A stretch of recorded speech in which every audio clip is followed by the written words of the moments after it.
তো চলো আজকে চিকেনটা একটু অন্য রকমভাবে বানিয়েছিলাম, তো সেটাই শেয়ার করছি। মানে ঠান্ডার দিনে বা সর্দির মুখে কিন্তু বেশ ভালো লাগছিলো। চিকেনটা ধুয়ে ডিরেক্টলি অ্যাড করে দিলাম। একটা পেস্ট বানাচ্ছি, বেশ খানিকটা পেঁয়াজ, একটা আটি ধনে পাতা, হাফ টমেটো, ধনে, সাদা ধনে আর জিরে, মানে গোটা জিরে আর ধনে, সেটা অ্যাড করে ভালো করে পেস্ট বানিয়ে নিলাম, সেটাই অ্যাড করে দিলাম। আরেকটা পেস্ট বানাচ্ছি, শুকনো লঙ্কা, এখানে রসুন আর আদা, সেটা পেস্ট বানিয়েছিলাম। শুকনো লঙ্কার বদলে কিন্তু ডেফিনেটলি কাঁচা লঙ্কা অ্যাড করতে পারো।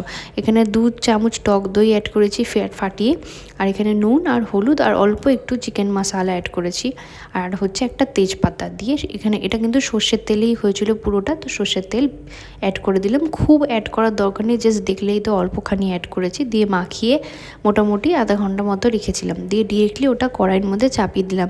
ব্যাস, এবার আর তোমাদের কিচ্ছু করতে হবে না। এটা উইদাউট আলু করতে পারো, বাট আমি এখানে একটু আলু আর পেঁপে অ্যাড করেছিলাম, যাতে আমার পেঁপেটাও খাওয়া হয়ে যায়, আর আলুটা সবাই তো একটু দুটো দুটো করে খায় চিকেনের সাথে, বাঙালি তো আলু একটু লাগেই।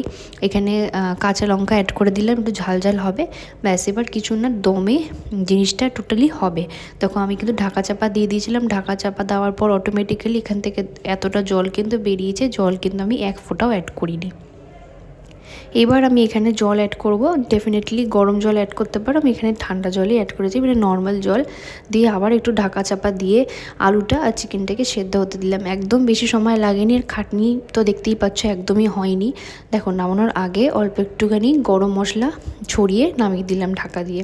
স্ট্যান্ডিং টাইম দিতে হবে গরম মশলা দেওয়ার পর, বেশ ভালো হলো খেতে। একবার এরকমভাবে ট্রাই করে দেখো, অসাধারণ হয়েছিল, এই গ্যারেন্টিটা আমি দিচ্ছি।